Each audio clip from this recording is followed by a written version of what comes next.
the hills like a river to nowhere.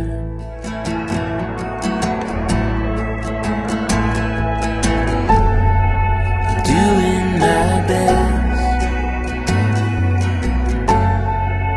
looking for rest, for a marathon mind.